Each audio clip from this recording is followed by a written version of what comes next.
Welcome to this evening's talk on the Kalachakra and to unbuddify it such that we understand that we, you and I, are the new world. How can that be said coming from the Kalachakra Tantra? And what is within the Kalachakra Tantra that is universal in its applications, universal in its understandings, and that all of us, every human being, would find resonance with? Our conversation tonight is for the world. We are at a changing time within the world. We had the Mayan calendar completing and several other big, large calendars that are wheels of time, cycles of time, that have suggested to us that we are in a new time and that it is up to each of us to understand that and to feel responsibility in that.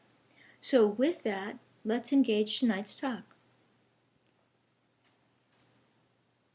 The source of the Kalachakra Tantra is the Buddha Shakyamuni, who lived 2,500 years ago, now almost 2,600 years ago. And it is said that this teaching came from him during the cycle of teachings that he did that are called the Prajnaparamita teachings. So these two things are fundamental to Mahayana Buddhism and to Vajrayana Buddhism. My intention tonight is not to be about the Buddhism part of it. Therefore, the title of the talk, to unbuddify this Tantra. Yet, it does stand to reason that we have to say, where does this come from? So it does come from the historical Buddha. And that simply, according to the story, a king, in fact, the king of Shambhala, asked the Buddha a series of questions, but at root, the question was, does my life have meaning? Does it have purpose? And if so, how can I attest to that? How can I understand that? So that seems like a universal question, one that all of us have asked ourselves as well. And so tonight, my intention, in addition to unbuddifying this subject, is to explain how the Kalachakra Tantra indicates that yes, not only did the king of Shambhala matter in response to, as the Buddha responded to him, but that you and I matter as well, and that that is what is at the core of the Kalachakra Tantra for world purposes. That my intention is also that to apply that then, to help us all apply that to the meaning of our individual life. That in fact you do matter, I matter, and everyone that we know actually matters, and that this itself is the meaning of one's life. Furthermore, to engage in that meaning, the meaning that you and I matter, to engage in that wholeheartedly is to in fact have purpose, so that when the king of Shambhala asks the Buddha, well, how can I attest to, how can I understand and ascertain my purpose? Well, his response, more fully than I'm going to give tonight, but his response was at essence, the meaning of one's life is what gives purpose to one's life. To understand that meaning, we have to understand that each of us, in 100% of any way that we can think about it, we matter. You matter. I matter. We matter to the world. We matter to everybody around us. So we're going to take that apart tonight and expand upon it. Thus, the Kalachakra Tantra states that it is imperative for each of us to understand that, and that ultimately that itself is what creates the wheel. So then, tonight's title of the talk is that you are the new world. Well, that is going to stem from this idea of each of us having meaning. The meaning is that we matter, and that to live that meaning, the matterness, the fact that we matter implicitly to the world, to live that wholeheartedly is our purpose. So, as we understand that more fully tonight, my hope is that through some practical examples, each of us will be able to reflect more upon that and to engage in that. So I'd like to ask just first off, and then, aside from you typing yes in the box, which you don't have to, or no, I would ask, how many of you are familiar with the movies Blood Diamond that had Leo DiCaprio in it, and the movie A Perfect Storm that had Mark Wahlberg in it, among others. Each of these movies had a huge impact in the time that they came out. Blood Diamond, of course, was about diamonds, the diamond smuggling and the diamond industry. And it came out just before Christmas of that year, and it decimated the Christmas sales of diamonds, certainly in America and on the continent, North American continent, and had its ripple effects very much so in Europe. So a movie, a common Hollywood movie, had significant effect as people then understood, who might not have understood, that where diamonds come from, what is entailed in their coming out of the ground, and how many people are killed in the process due to a wide variety of reasons. And equally so, A Perfect Storm, as another Hollywood movie made for the thrill and the chill of it, was actually a movie that depicted commercial fishing at its, as it's done by a single person out there just trying to get swordfish from George's Bank. Now, George's Bank is very well depleted of its fishing stocks, and this movie is at least 10 years old. But at its time, it also, through this thriller movie, it explained to people, just by the visual imagery that they saw in the movie, how these fish are caught and exactly what happens to them as they are pulled onto the ship, onto the fishing trawler, and then what happens to them. So as a result of that movie, the fishing industry took a plunge in its financial gain, because people then, at least in the few years and in that year that movie came out, understood what it entails for a fish to be on their plate. And specifically, that movie was about swordfish, because that was what the fishermen were fishing. So swordfish sales specifically, and in restaurants and everywhere else, plummeted as a result of that movie. So once again, we have the effects of you and I when we are informed and when we make conscientious decisions because we are informed human beings. So before we talk about the Kalachakra Tantra specifically and its effects in the creation of a new world ethos, then we have to talk about fundamental tantric principles. I'm only going to mention a few as they pertain to the subject matter of a new world ethos and you and I. So, primary to Tantra is oneness. And that actually comes from the word itself, or I should say, oneness then created the whole system, philosophical and spiritual system of Tantra, which is simply the fundamental but complete understanding of oneness. Tantra itself means fabric or continuity or continuum. It means woven. It means that kind of idea and those kinds of words. So oneness is implicit in the understanding of all tantras, and there are many and many levels of Tantra. There are 4 levels of Tantra. But tonight, for our sake, we'll just keep it as simple as possible to assist in the unbuddification. Coming from that oneness then, and that complete understanding of it, is the understanding of interdependence, that there can only be oneness if everything that's in existence is part of that oneness, understands that it is part of that oneness, and then completes or participates in the harmony that is all existence. This then leads to the understanding from a human point of view of cause and result. And we see that in all of nature. a seed can only produce more of its own kind. It cannot produce anything else. So there's a direct result from the cause of the seed. And equally so, as you and I, human beings, we know that in general, if we act in a kind way, then kindness goes out from us, and kindness, goodness, comes back to us. If we act in an angry way, then anger is going to be the result from the recipient of that anger.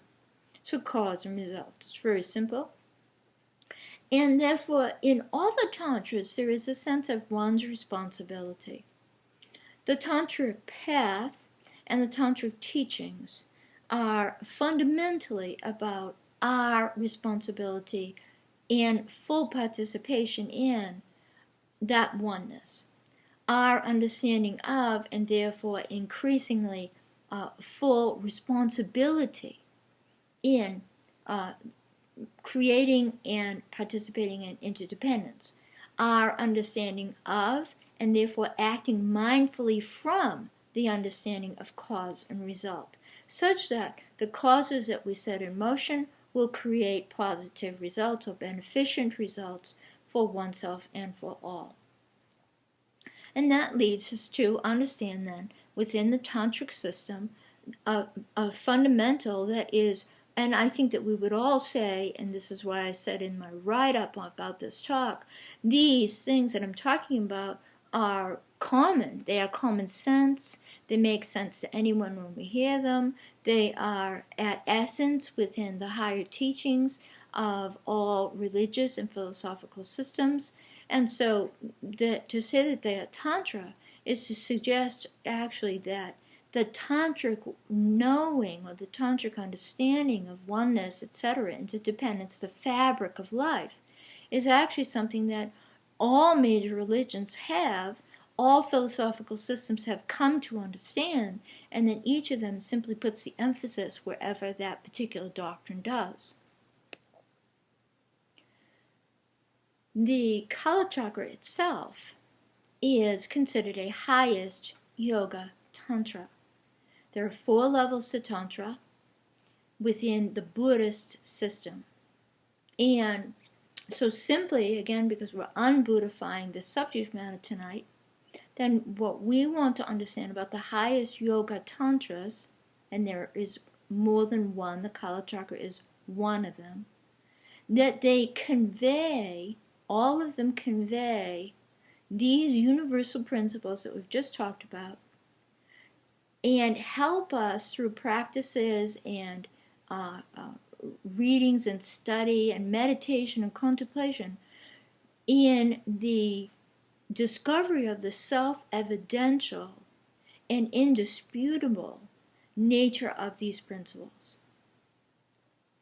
Thus, the highest yoga tantras offer an ontological understanding of existence. Ontological, we know, means the science of being, the understanding of being itself.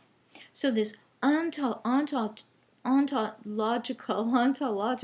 understanding of existence then is fostered by and supported by, within the Tantra itself, the practices, contemplations, and meditations to deepen that particular understanding.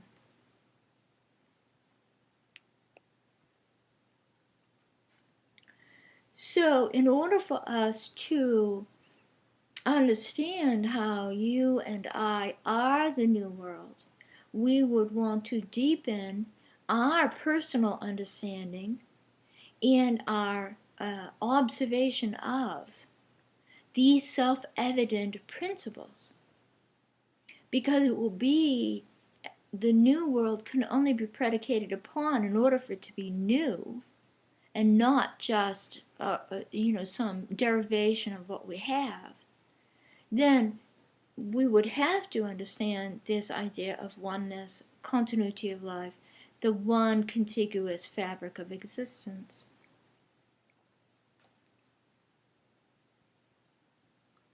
So first, Kala means time. Chakra means wheel. They are Sanskrit words. And so chakra would be used for the wheel of a car, just as it is. Many people are familiar with the term meaning the inner wheels of energy inside our subtle energy system. But wheel is wheel, so any kind of wheel, that's the wheel of time, the wheel of life, etc. And so when we begin our kind of unbuddification here, then we want to understand that the Kalachakra Tantra, the first layer of the wheel that we are to understand is that the wheel is our Mother Earth. This circle, which a wheel is, right? This circle of life, this circle of existence is our Mother Earth. And that the Kalachakra Tantra and the Kalachakra Mandala, which I actually don't think I have an image of in this slideshow. That's kind of silly. But the Kalachakra Mandala is quite a robust and detailed mandala, and some of you might have seen sand paintings of it. It is representational of many things, but germane to our subject tonight, it is representing the earth herself in all the kingdoms, all the life forms, all the purposes of those life forms, all the intentions of our planet Earth. And that is represented, again, on this level of this Tantra by the 722 quote-unquote deities. Well, do we call plant life a deity? Maybe you do, maybe you don't. Do we call weather a deity? Again, maybe you do, maybe you don't. So from the point of view of the mandala, though, that is the way by which, in the sand painting representation, these things are represented. So, at essence then, this oneness, this contiguous fabric of life that it's talking about and wants us to understand is Earth herself. And thus we are to further understand that for all time, Kala, all existence on our planet is one life. It is one wheel. It can't be taken apart. When we make the error of trying to divorce one part from another, that's our error, and we're going to end up with the troubles of a flat wheel. We're going to end up with the troubles of a broken wheel, which I think we would all agree is largely what we have in our current global society. So then, our sense, our personal sense of one actually matters a lot. What is your definition of one? Does one to you, first and foremost, signify you? Therefore, is the view upon one primarily from the angle of my sense of self, my sense of singularity, therefore what I want, what I need, etc.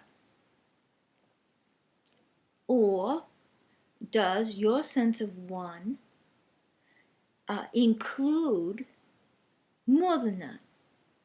And then we would have a third layer to that, and that would be, does your sense of one fundamentally begin from the sense of oneness, and that oneness of all and wholeness then self-absorbs your needs, but you, in your frame of reference of one, are not putting yourself first. You're putting yourself in the whole, in the holism of it, but not first and foremost. So in this sense then, our personal sense of one matters tremendously to not only this Kalachakra Tantra and its teachings, but to the creation of a new world ethos.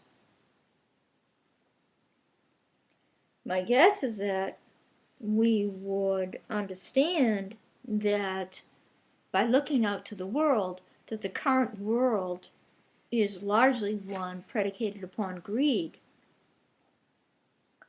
in a definite sense of singularity, the single self, entitlement, etc., etc. Selfishness is largely driving the agenda of just about every layer of current societies, and that is unsustainable. It is unsustainable, it is untenable, and we cannot proceed forward into the new age with that as the model, because it's unsustainable and because it's untenable. Singularity, and to separate oneself out in any way, shape, or form as a nation, as a culture, with some religious tenet, through entitlement, through saying that my needs are greater than somebody else's, including then the Mother Earth. All of these kinds of premises are mistaken from the point of view of, and the self-evident irrefutable fact of interdependence, of one connected fabric of all existence. So that can't be sustained. To greed and selfishness ultimately cannot be sustained. So to understand that fabric of interdependence, which we will continue to say more about all through tonight, that is not what our current world design is predicated upon. And therefore, we have developed a number of poisonous habits, a number of poisonous choices. And that goes as blatantly and as obviously as poisoning our water sources, poisoning our air, eating poisoned food by pesticides, genetically modified this and that, etc., to even the poisonous thoughts that we have of hatred, of fear base, of that one nation is better than another nation, or that some nations have less right to the fullness of life. So these are poisonous habits, poisonous choices, and poisonous thoughts. So as a result, we have the world that we do right now, where there's record numbers of people being sick, except for when there's been a pestilence in the whole world. We have not had this level of disease within populations, again, barring pestilence. So one could ask then, is this a definition of insanity? Certainly in not that far in the past, a person would have been put into a mental institution for not having a recognition of how a certain cause would automatically create a certain result. If that person, for instance, went around with a box of matches and lit something up and had no understanding that fire would cause damage, if not death. So that person would be put in a mental institution because they had not made that connection. Well, here we are. Aren't we doing the same thing on a global scale? And of course we are. And so we have, the various deforestations and the, attack of the lungs of our Mother Earth in the Amazon rainforest, etc., etc. So the Kalachakra Tantra then, would say hello, and the Kalachakra Tantra would say, let us remind ourselves that we are, you and I, and the collective of humanity, are part of the oneness of existence, but that our thoughts, how we live our reality, are describing that we either think we are part of the oneness of existence, or is equally describing, no, that we don't think that we think that we have impunity in that regard. So then the Kalachakra Tantra, once again, is going to tell us, excuse me, but you matter. And furthermore, that you and I, understanding how much we matter, that if we knew about, the latest things going on in the Amazon rainforest, and where is the sword of insight that says, wait, that can't be, we can't do that? Where is the sword of insight that says, wait a minute, do I know where my food came from? Do I know how many people got cancer in picking it and growing it and etc. to give me this food so easily accessible? Do I know what's happening with the money that I put in the bank, that it's not really in the bank anymore? Do I know these things?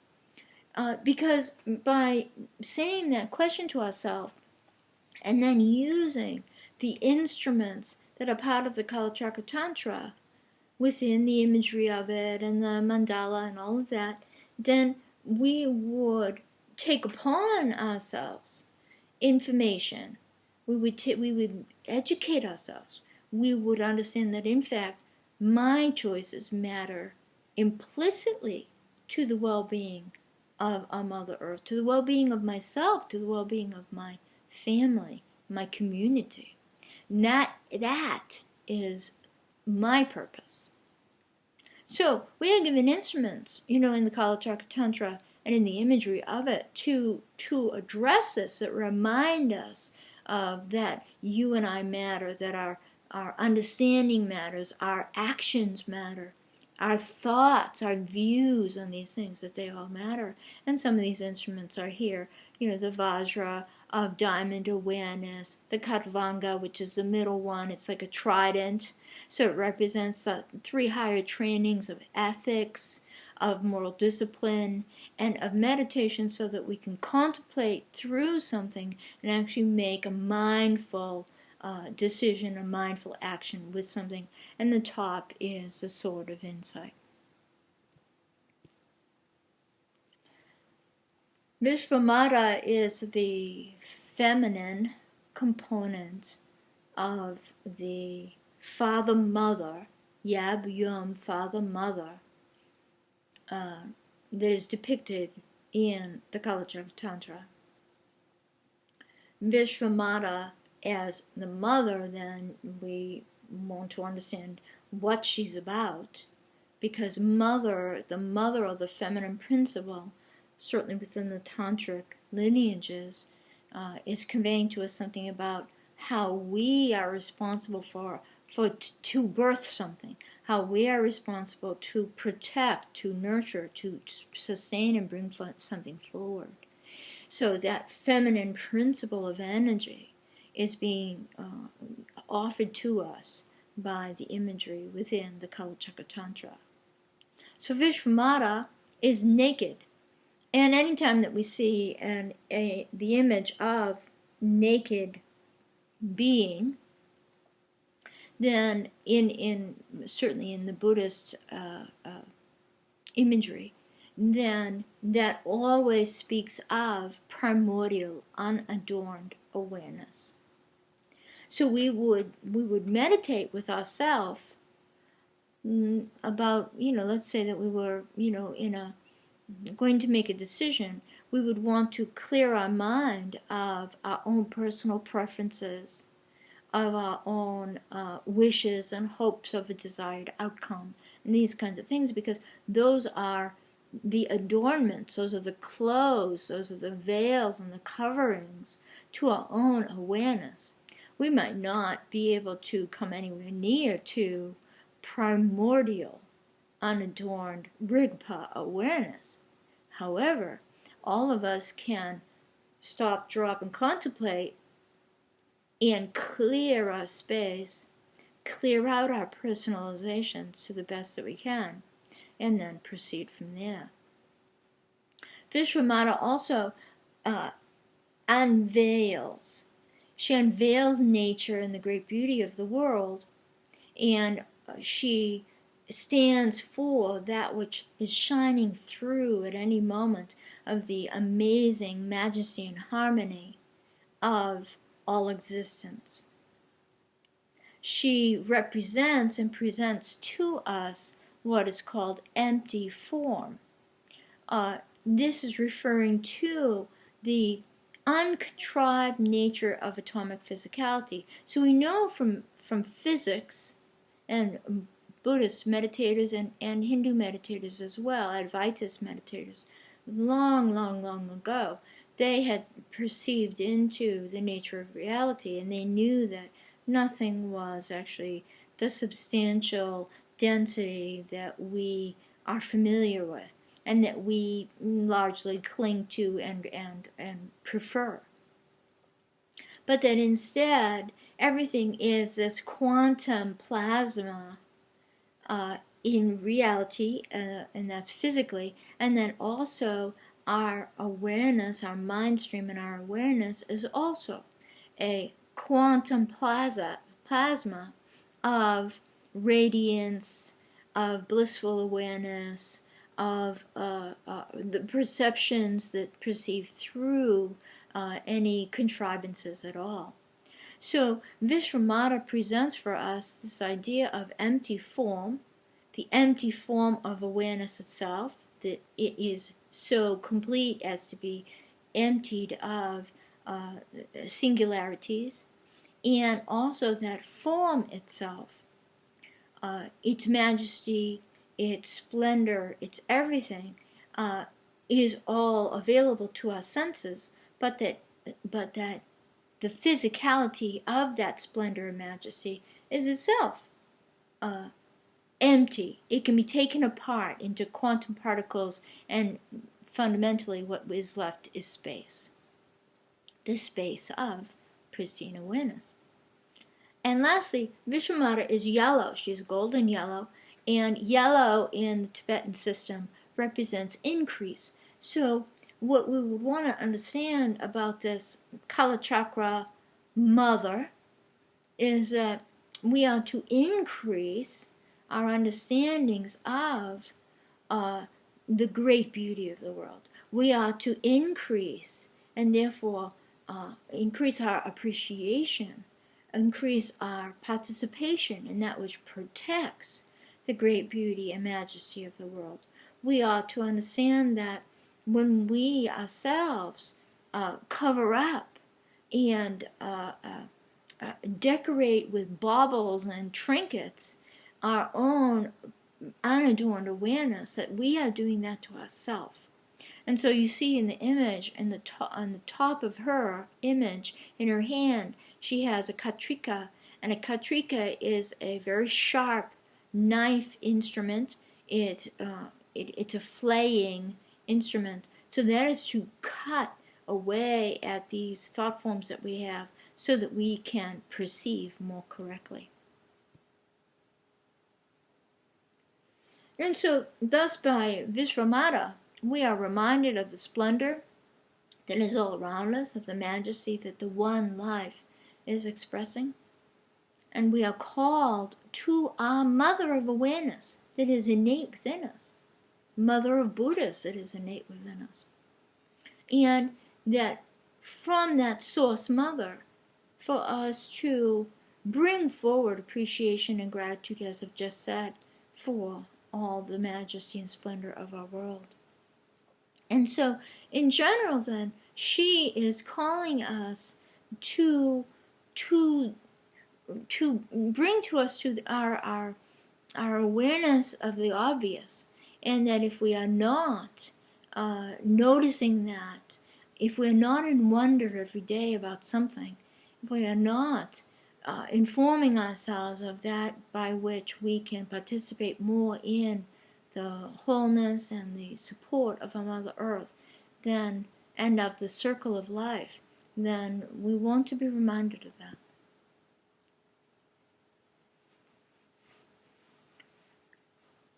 The second principle that we mentioned and wanted to take up is about interdependence. and specifically the interdependence of cause and result.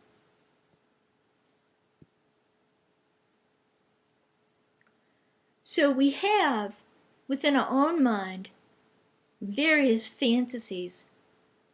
Fantasies are fabrications.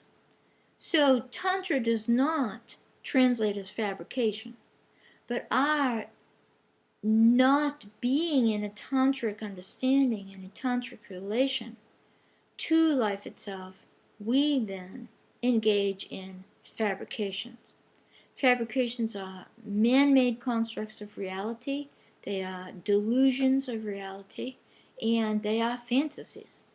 So it is a fantasy to think that we can poison a river and that it not have a negative effect. It is a fantasy to think that we can continue to require of a global population that somebody keeps paying the piper. Well, sooner or later, everybody goes broke. So there's a fantasy there that is not in touch with reality or even in basic common sense. There also is the fabric, again, Tantra, fabric, the woven nature of all existence.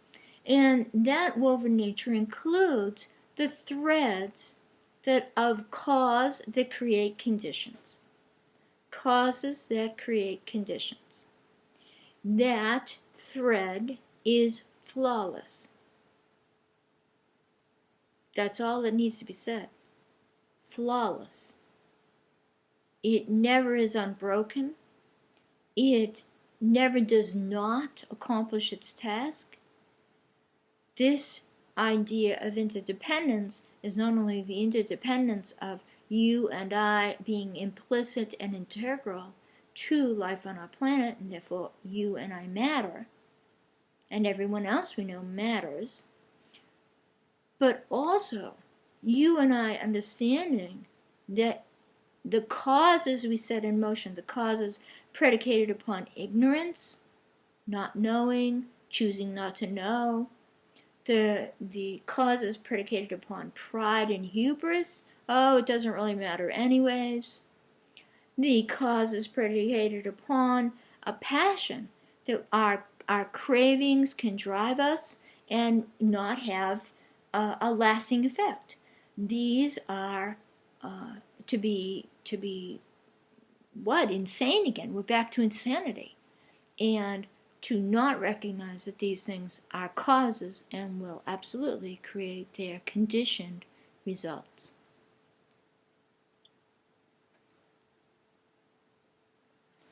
The Kalachakra Tantra has a few levels within it. And again, sticking to the non-Buddhification or the unbuddification, then I just wanted to mention this because there might be some people that want that information, and it is important information. The Kalachakra Tantra itself, germane to this idea of cause and result and interdependence, is consulted by a wide variety of people, and not all of them are high tantric practitioners. Many of them are people of the natural apothecary who collects herbs and plants and even stones for remedies. It is also used by those who want to understand the depth of the sciences of astronomy, astrology, and the cosmic cycles of time. Kala, time, chakra wheel. So, the cycle of the zodiac, the greatest cycles of which that is a part. We had the alignment to the galactic center. These kinds of things would be included in that. The Kalachakra Tantra also has a significant component of it that is about human culture and its cycles, because that human culture is going to have its warp and its woof, its rising and its falling. Again, are we in this last 100 or so years in a falling cycle, or are we starting to come up out of that? We've had an awful lot of self-imposed death upon ourselves and upon our planet. And then lastly, the Kalachakra Tantra is absolutely used by some as a specific path to enlightenment. So, Kala, time, chakra, wheel, we want to acknowledge within this idea of fantasy and fabric, flawless, fantasy, fabrication, and the fabric of existence. We want to understand that, we have not long had digital time. And digital time has, in its short span, has affected humanity significantly in how it thinks about time, thinks about reality, thinks about causes, and observes effects or results. When the sundial time was what we lived by, and even up until the 1700s, I think it was in the 1700s that the first wind-up clock, like a grandfather clock, was created. Then before that, we had, the day was our cycle, and the sun told us the cycle of the time. So in that, then, we could actually watch, just as we would watch with the sundial, that as the sun hits a certain angle of the sundial, it has a result. It casts a shadow. And that shadow actually tells us approximately what is the time of the day. It would never be exact. You can't get minutes from it, but it would give you a sense of the time of the day. And that would be because there was a cause, the sun, hitting the upright arm, and would cause a result, a shadow. Equally so, as a friend of mine told me a little while ago, when we look at the clouds, we used to, everyone used to understand what the clouds reported to us. And, he told me one day, mackerel sky, not 3 days dry. In other words, when the sky looks like that mackerel skin, on a fish, that there'll be rain within 3 days. And ever since then, I've noticed it's flawless. It's completely true. So we would see whether or not we understood the cause of why the clouds had that formation to them. We used to know that when they did, a certain result was going to come, and come within a certain period of time. But once we went to digital time, our relation to existence, it's as if we got very ungrounded. We got very uninvolved in the truth of cause and result. Because of digital time, there's not enough time to actually allow the seed, the cause, to bring forward its result, its fruit. And so we don't necessarily take note of or put together that the conditions, the results, the conditions that we are living, or someone being happy with us or somebody being angry with us, is because we put a cause in there, by a text or by something that in the nanosecond fastness of our relations these days, we just didn't even notice. So the Kalachakra Tantra then asks us to remember that what goes around does come around. And so we are asked to remember for ourselves what we are making go around.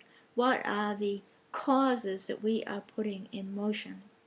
And with that reminder, we are reminded of the interdependence that is the wheel of time. So the interdependence is a cause creates a result. That's what creates the turning of the wheel of time. That's what creates our rebirths. That's what creates our karma, positive, negative, and neutral. That's what creates all these things. So without the acknowledgement of that what we put in motion will stay in motion, according to even Newton's law, this is very important and is fundamental to the Kalachakra Tantra.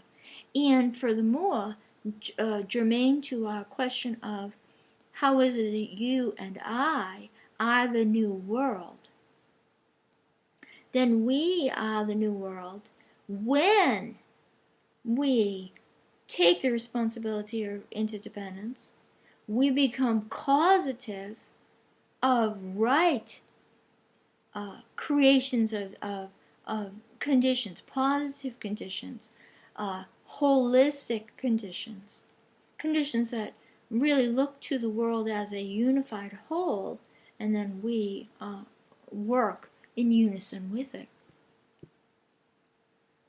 So I would ask you very simply, are you willing to and are you capable of, reducing your consumption of, I put here, of utilities by 25%. And we could ask the same thing of, are you willing to or capable of reducing your food consumption by 25%? Would that be healthy for you? Maybe that wouldn't be healthy for some people. Are you willing to reduce your petroleum consumption? But in all the ways that petroleum might be being consumed by you, some of which that you might not know, including the use of plastic, including various forms of recycling, things like this. So are you willing to, are you capable of even investigating what are the ways by which you personally could reduce your consumption by 25%? In that way, then, Gandhi, whether or not he knew about the Tantras, I have no idea. But he said that fundamental statement that still holds true. Be the change you want to see. So we cannot ask somebody else to do that. We cannot demand of a office building that they turn off the lights at night. We cannot demand that of them if we're frittering away energy on our part. So in this way, we would take more full responsibility for the conditions that we have generated upon our planet, and understand that the collective degradation of our Mother Earth is absolutely your and my responsibility as much as it is anybody else's. And so, there's such a fullness in this. And one could almost say, it's almost overwhelming. Where do I start? Anywhere. It doesn't matter where. Start anywhere. Because anything matters. Everything matters. As we will probably say again tonight. Causes and conditions mean that our future, tomorrow, an hour from now, the next lifetime, in 20 years when some of us are past, and our children who are cleaning up our mess, if they can, etc. These are the causes that we have put in motion. And if we continue to put them in motion, again, for the reasons already said, ignorance, pride, hubris, passion, craving, it doesn't matter. If we continue to do that, we are not only not doing ourselves any favors, but we certainly are not doing any favors to our future rebirth, to the planet that we will find upon that future rebirth, or for the generations to come, of which we are those generations to come. So the future is absolutely determined by our now. That is the inevitability, that is the flawlessness of the interdependence of cause and result.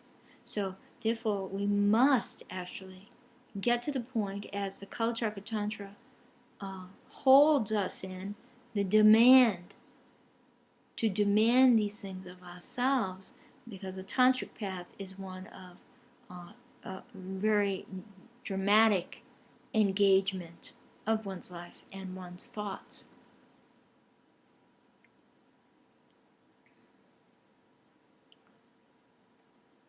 Vishwamata then reminds us again that we can, because of her yellow, that we can increase the excellence of the human presence on our planet. You and I and everyone we know. And you and I know that when we do something and we're excited about it, and it's something that's good and beneficial, that when other people see us doing that, or we in excitement share our joy about that, then other people go, hey, that's a great idea. So it's actually very easy to increase the excellence of human presence on our planet, in a very small circle, whatever that might be. And this leads us to the last point, and that is that Tantra is actually, it's about that this responsibility and living this responsiveness leads us to the joyous potential of life itself. All the Tantras have bliss at their core. But the bliss is not just for oneself to be blissed out. For that, I guess there's lots of other ways to accomplish that. But instead, it is to participate in 100% by making it happen. The blissful, joyous, harmonious existence that is life on our earth. And so that is it. It comes down to universal responsiveness, which leads to the sense and the doing of a universal responsibility. Universal responsiveness is to universally, that is to say, all the time, as often as we can. And again, start small if that's what we have to do. Start small. But then let that cascade, let that domino and create the next yes to information, to responsibility, to understanding, to interdependence, etc., etc. So ultimately and eventually, everybody is capable of a universal, as in all the time, responsiveness. And Christ said it well.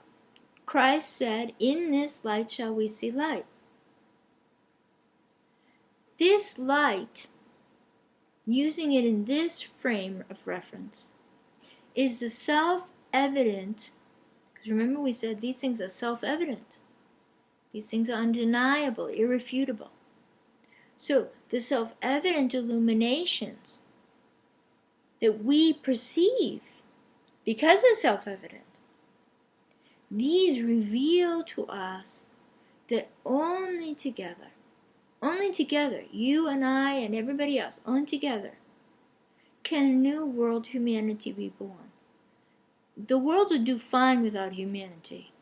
I think it's fair to say. And the world did fine without humanity before we came upon this planet. So it is a new world humanity that we want to birth. And that can only be done by not only the people that are here tonight, or the people that will watch this webcast, or people that are already professed to care and to do what they can in as much of a responsive way that they can. But it has to be that everybody does it, because if everybody doesn't, if it's not a total buy-in, then our efforts are absolutely upstream. Does that mean that we shouldn't make those efforts? No, in the same way that the examples of the movie Blood Diamond and the movie Perfect Storm, Blood Diamond had the intention of effecting the diamond trade. That was why the movie was created. However, the movie Perfect Storm did not have the intention to effect commercial fishing, and certainly not to effect the swordfish industry. However, that is what happened. And it was a wide and massive immediate response. It didn't last because that information was not kept forefront. So as these illuminations dawn upon our mind of the self-evident, the obviousness, and the truth that you and I matter, our actions matter, our thoughts matter, etc., then we see this as our purposeful role. And that's very important. This then is bodhicitta. Bodhicitta is a Sanskrit word. It's used a lot within Mahayana Buddhism and Tantra is part of Mahayana Buddhism. So I want to again unbuddify this, because we could go, oh, isn't that one of those Buddhist words?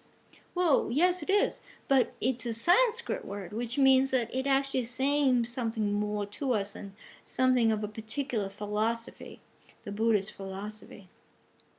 And this is why I approached it the way that I did, that our self-evident illuminations, the illuminations that occur to us, using even the phrase from Christ, in this light shall we see light. That illumination can only happen within our mind. It can only happen within our awareness. So, chitta is mind. Bodhi is light. That's what the words translate to. So then, it is to live this illuminations of mind on a consistent basis. It is to keep our mind illuminated such that it is living or expressing more of its full range. And more of its full range is the appreciative, the gratitude-based, the harmonious, the genius, the creative, and the heart-mind qualities that our mind is actually capable of, and that we as human beings are capable of. So then, we would understand that bodhicitta then actually is telling us that we are the light of awareness, and that bodhicitta is that light of awareness. That we are the light of understanding, and that bodhicitta is the light of understanding. That we are the light of the mind of oneness, and that is bodhicitta as well. And that furthermore, that this light is what will make all things new. This light that we live as the mind of oneness, this light of understanding, this light of awareness, this light of mindfulness, of heart, mind, etc. It is only in those who, and hopefully the whole world, takes upon the understanding of bodhicitta, that then the world can change. So then, we're back to the king's question. At essence, his question was, does my life matter, and how do I sort that out? And the Buddha answered. And his answer, at essence, was, yeah, the meaning of your life is that you matter in every way. When we then understand that, and we ascribe to practices, words, decisions that create lasting goodness, when we no longer participate in blind ignorance or apathetic pride that just doesn't care about other beings, etc., then we are making our life matter significantly. This is the motivation. This is a bodhicitta motivation, and it sets the tone for what will last. Well, unfortunately, any desire or motivation sets the tone for what will last, right? That's cause and result, cause and conditions. So we are well served, as is our planet, to instead put goodness and positive causes in motion, because the negatives will last just as long as the good ones will. So we might as well not have to live the negatives. It is this that I would suggest from the Kalachakra Tantra is the lighted ethos that we can set in motion, that is the wheel of time, that will create the wheel of life, that we, you and I, and everyone we know, can set in motion. So, the Buddha at essence just said, yeah, you, O king, you are the cause. And you will live the resultant conditions of your causes, as will your domain. And furthermore, since your domain, the kingdom of Shambhala, is inseparable from all existence, then you, as you live, so lives the world. This is so full, so full, so worth our deep consideration. The Kalachakra Tantra then is a call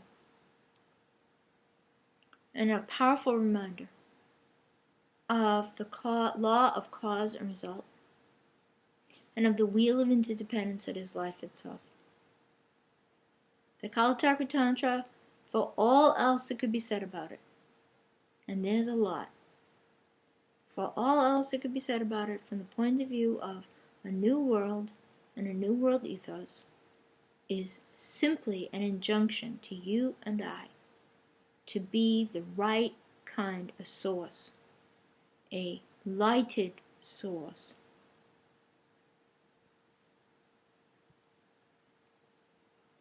It is a call to our universal responsibility to understand that, again, in ignorance, in pride, or in the cravings of passion, we are always setting in motion wheels, and that for all the esoteric and deep secrets that are part of the teachings of the Kalachakra and of highest yoga tantras of all, at essence, this one is telling us that the new world ethos can only happen as you and I are the dawn of the new age, as you and I take up the light of mind, as you and I live in a light that sees light and that makes a new world. This is the light of the world, and in this light is all things made new.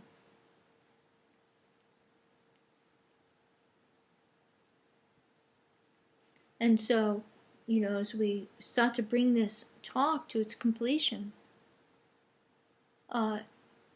it has been said enough times that you are that, I am that, everyone we know is that. We are at such a crucial time where apathy, it cannot work anymore. Self-entitlement, singularity, separateness from all existence cannot work anymore. It's not working.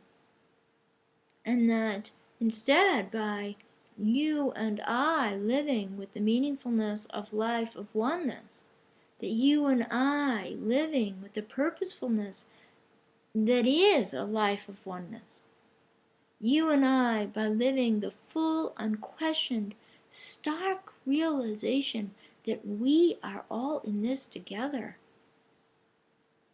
We are all in this together. We go down together, or we can start to bail this boat out.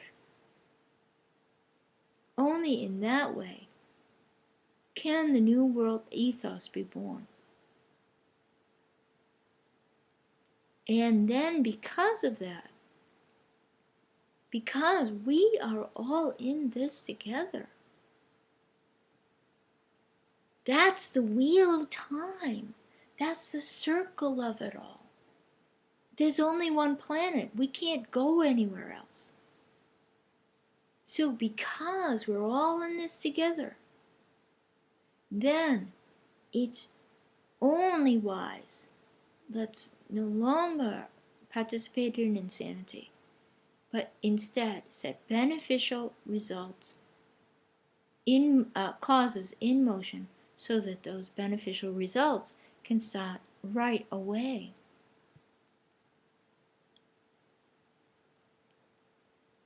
So then you and I are the new humanity. It is born of this inner light, and it ensures the well-being of all beings. It is only from living that inner light, which is an interesting thing, in so many parts of the modern world, you cannot see the night sky anymore, or you cannot see it well. So either that is a statement, it certainly is a statement of a tremendous myopia, but it also could be an invitation to look inside, to the light within. Something's got to guide us. And if we don't have, the stellar wonder to guide us, to orient us, to look up, get our eyes up out of our miasma, then at least look inside to find the inner light.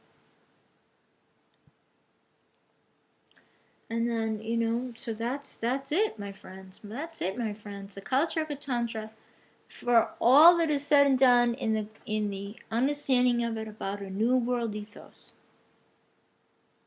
is at essence about kindness. At essence, it's about kindness. And that no action is too small. That everything matters. That it is imperative that each of us wake up to whatever it is that we can, and that we rise up. Action. Christ called us to action. Buddha called us to action. All the great saints and seers and sages on our planet are constantly calling humanity to action. And that the new world will be born from this informed, my friends, selflessness.